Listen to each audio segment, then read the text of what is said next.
L'imam Ismail révèle enfin les coulisses de l'affaire des Bleuets. Pouvez-vous vous présenter? Alors, je suis imam Ismail, né à Marseille. J'ai 44 ans, marié, des enfants. Je suis imam dans cette mosquée depuis 2010. Ça va faire bientôt 16 ans. Quelle a été votre réaction face à l'interdiction du préfet? Alors, on était un peu dans la stupéfaction, également dans le fait que... et pas étonné aussi de l'autre côté.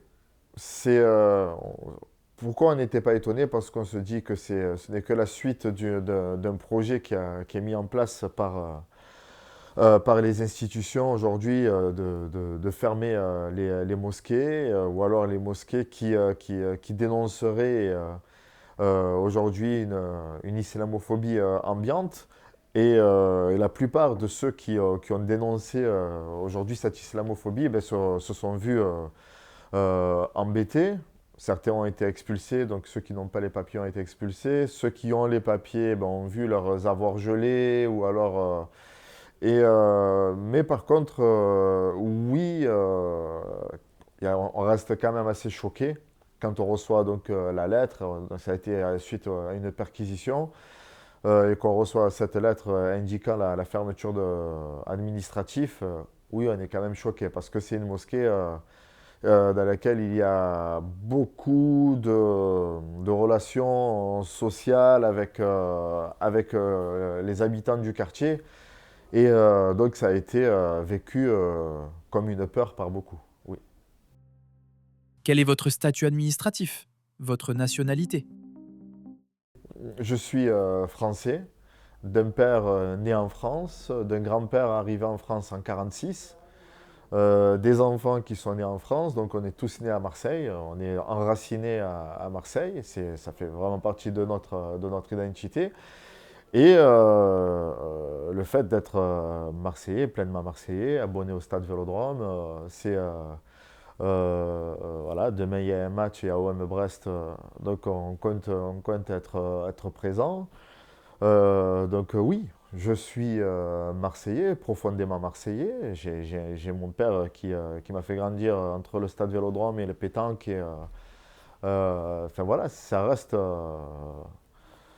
L'un n'empêche pas l'autre. Je peux être marseillais comme je peux être musulman aussi. C'est de confession musulmane, comme on a des Marseillais de confession juive et des Marseillais de confession catho. Et quand on se retrouve au stade, on est enfin, voilà, derrière une seule équipe.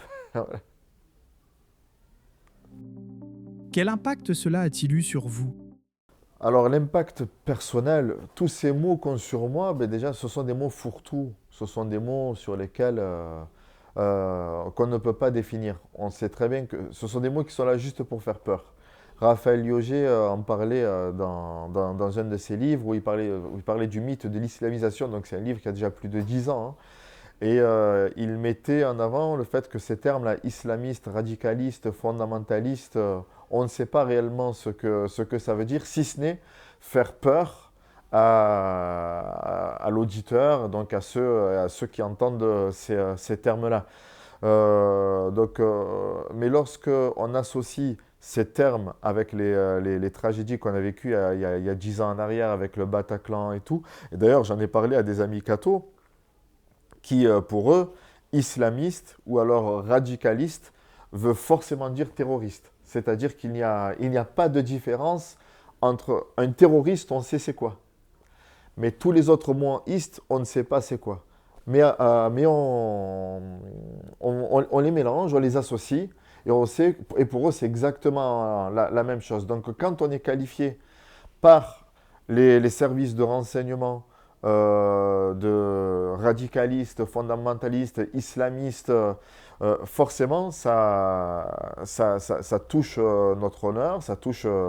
ben, les voisins nous regardent autrement, les amis nous regardent autrement, oui, on est touché par ces mots-là, on est touché parce que... mais il faut aller plus loin que ça. Là, on parle de ma propre personne. Mais derrière, il y a mon épouse, il y a les enfants qui vivent ça médiatiquement, qui voient leur père passer à la télé en boucle, ensuite qui voient et qui retournent à l'école et à l'école, donc qui doivent vivre avec ça. Les profs qui questionnent les élèves, mais c'est ton père qu'on a vu à la télé, donc les enfants aussi vivent avec ça et c'est dur pour eux. Quel message souhaitez-vous porter face à cette islamophobie? Alors, le message qu'on souhaite porter face à cette islamophobie ambiante, c'est de se remettre à l'époque prophétique. Comment le prophète, alayhi salatu wassalam, se comportait face à cette islamophobie, parce qu'il ne faut pas oublier que l'islamophobie a débuté le jour où le prophète, alayhi salatu wassalam, a déclaré ouvertement son message. Le premier islamophobe était Abu Lahab. Et comment le prophète, alayhi salatu wassalam, dans cette période qui a été très dure, la période mécoise qui a été très dure, comment se comportait-il envers ceux qui entendaient toutes les calomnies et ces diffamations calomnieuses faites à son encontre? Il répondait au mal par le bien et il répondait donc à ses paroles par les actes. Et il appelait à l'islam à travers ses actes. Donc oui, forcément, il y a des personnes qui sont touchés à travers leur écran quand ils voient tous ces personnes avec des mots-istes derrière eux, donc ils se sentent... mais quand on discute avec ces personnes-là, on dit, ah, mais finalement, c'est pas... Ben, donc aujourd'hui, ce qu'il y a, ce qu'il faut entretenir, c'est la discussion, c'est l'échange. Le but de ces institutions aujourd'hui est de faire une fracture dans la société entre les musulmans, enfin en tout cas entre les peuples, hein, entre les différentes communautés plutôt. Et nous, on crée des ponts pour reconstruire et pour recréer un échange. Votre foi vous aide-t-elle dans cette épreuve? Il n'y a que la foi qui m'aide à surmonter ces épreuves. Et on espère que Dieu accepte, parce que si ce n'est pas pour la foi, si ce n'est pas pour Dieu, il n'y a aucun intérêt. Il n'y a aucune recherche, on ne tire aucune gloire de ce combat. Ce qu'il y a, c'est que si maintenant on est là où on est aujourd'hui, il faut être à la hauteur de nos responsabilités et ne pas prêcher la patience de Bilal et de Soumeya ou alors de certains grands imams, et que quand on arrive à ces épreuves qui sont quand même... voilà, faut relativiser aussi, toute proportion gardée, et ne pas oser surmonter. Donc oui, c'est la foi qui nous aide et c'est la foi qui nous guide et on espère tenir jusqu'à la fin. Parce que le plus important dans le chemin, ce n'est pas le début, c'est l'arrivée. Estimez-vous avoir subi une injustice? Une injustice, oui, mais pas seulement. C'est-à-dire qu'on est victime surtout d'un processus qui a été mis en place par les institutions, qui est de faire taire toutes celles et ceux, les acteurs et les actrices de la communauté qui pourraient être susceptibles d'un éveil. Et on peut dire d'un éveil républicain, d'un éveil... quand on parle d'un éveil républicain, je parle d'un éveil qui a un accord avec nos droits en France. Et le problème en réalité est là. Le problème en réalité est là, c'est parce que en tant que musulmans français ou français de confession musulmane, on est en train de dire que nous ne sommes pas des Français de seconde zone, que là, par exemple, il y a en ce moment une polémique autour de certaines jeunes filles qui sont parties visiter l'Assemblée nationale. Parce qu'elles portaient le voile, on est en train de leur dire qu'elles n'ont pas leur place. Non, nous avons notre place. Nous sommes Français. Nous sommes Français. Et ça, il faut se l'intégrer. L'intégration, c'est celle-là. C'est d'intégrer dans votre esprit que nous sommes Français et que nous ne sommes pas des Français de seconde zone.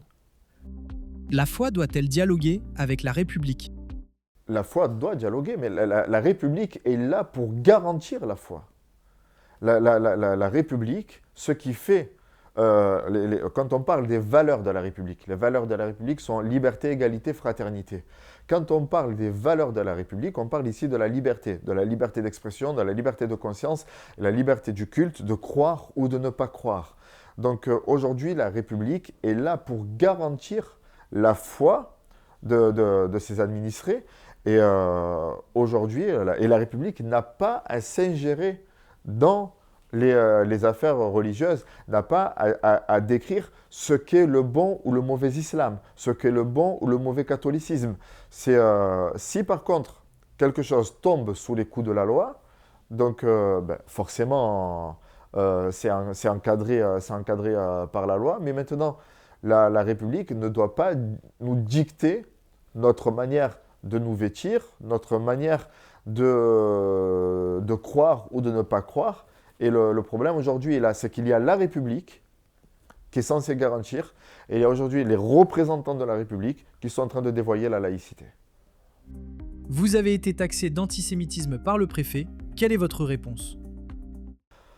Que je suis sémite. On me taxe d'antisémitisme, mais on oublie de dire que je suis sémite. Et l'antisémitisme aujourd'hui, c'est pour qui vise le fait d'être contre le judaïsme ou alors d'appeler à la haine du juif. Et c'est m'insulter que de dire ça. C'est m'insulter que de dire que je suis antisémite, sachant que j'entretiens des liens très étroits avec des amis de confession juive et depuis de longues années. Hein. Et ensuite, j'ai connu, dans le cadre de mes fonctions, j'ai connu un rabbin avec qui je m'entends super bien, mais vraiment on se considère comme frères. Lui et moi, c'est au-delà des confessions, c'est-à-dire qu'on est vraiment très proches. Et maintenant, ce qu'il y a, c'est que on me taxe d'antisémite parce que j'ai osé critiquer le gouvernement israélien. Et il faut différencier les deux. On peut être juif et critiquer le gouvernement israélien. Et ça se fait. Il y a des juifs qui critiquent le gouvernement israélien, qui ne sont pas d'accord avec ce gouvernement d'extrême droite. Donc, et le conflit aujourd'hui qu'il y a avant ou alors après le 7 octobre, nous, on n'est pas en train de pointer du doigt le juif parce que juif.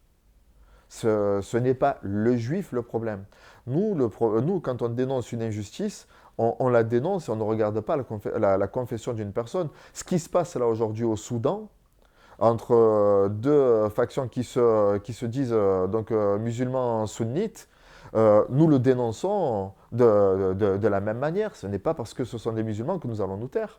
Donc aujourd'hui, quand on dénonce une injustice, on la dénonce sans regarder la confession d'une personne. Sauf que ce n'est pas moi qui regarde la confession en réalité. Ce sont les institutions qui regardent ceux que j'ai dénoncés et parce qu'ils sont juifs, ce sont eux qui me traitent d'antisémite alors que moi, je ne fais que dénoncer aujourd'hui le fait qu'il y ait eu plus de 60 000 morts dans cette guerre post-7 octobre. Avez-vous condamné les horreurs du 7 octobre 2023? Dès le vendredi 13 octobre, le vendredi qui a suivi les attaques du 7 octobre, nous avons pris la parole sur ce sujet-là, sur le fait de répondre qu'une injustice ne doit pas en appeler à une autre, mais malheureusement, ce n'est pas audible pour certains. En fait, ce qu'il y a, c'est que si on doit dénoncer une injustice, on doit en dénoncer qu'une seule, et pas les deux. Et le problème aujourd'hui est là. Alors pourquoi maintenant on s'est plus focalisé sur les 60 000 morts? Parce que justement, c'était ces personnes-là qui sont occultées. On ne va pas parler d'une injustice qui est reconnue par tout le monde, on va parler plutôt d'une injustice qui est occultée. Racontez-nous comment s'est passé votre recours au tribunal administratif. Alors, on est parti au tribunal administratif. On devait y aller déjà l'année dernière, mais pour des raisons personnelles, on n'était pas dans les meilleures conditions. Et après avoir laissé passer une année, donc le nouveau préfet revient avec cette décision de fermeture. Et étant donné que nous n'avions rien à nous reprocher, on a, on a donc décidé d'aller au tribunal administratif et de faire valoir nos droits. Et nous sommes tombés sur un juge qui a été très juste, très neutre, très objectif, et qui a repris l'arrêté préfectoral et qui a demandé au préfet et à la préfète de police qui étaient présents, ainsi que tout le cabinet, d'expliquer comment, à partir de mes propos, ils déduisent que j'appelle à la haine. Comment, à partir d'une vidéo, ils déduisent que c'est de l'appel à la haine des femmes. Et ils n'ont pas été capables de démontrer, parce que ce sont eux qui m'accusent. Donc c'est à eux de montrer la preuve de ce qu'ils disent. Et le juge termine en disant, bon, après 4 heures de délibéré, vous n'avez pas été capable de montrer de prouver ce dont vous avez accusé l'imam. Est-ce que vous avez quelque chose? La préfète de police dit, ben non, on n'a rien. Alors le juge a arrêté l'audience ici et le lendemain, donc on a reçu cette bonne nouvelle de victoire. Mais ils avaient 15 jours pour faire appel, ils n'ont pas fait appel, ils ont fait appel au-delà des 15 jours. Et c'est bizarre, je ne comprends même pas pourquoi le Conseil d'État a accepté leur demande, ce qui fait que donc, le 10 novembre, nous serons au Conseil d'État sur Paris et on espère qu'il y aura la même décision. Quelle a été votre réaction à la décision du tribunal? Cette décision m'a redonné un peu confiance en la justice. Donc déjà, ce que je voyais autour de moi, notamment avec l'affaire de Pessac ou avec d'autres affaires où je me disais que, ou alors me concernant également, hein, lorsque j'ai eu des conférences qui ont été annulées et qu'on est parti au tribunal administratif, j'avais vu que les dés étaient déjà pipés et que ça ne servait à rien de passer en audience. Mais bon, le seul combat qu'on est sûr de perdre, c'est celui dans lequel on ne s'engage pas.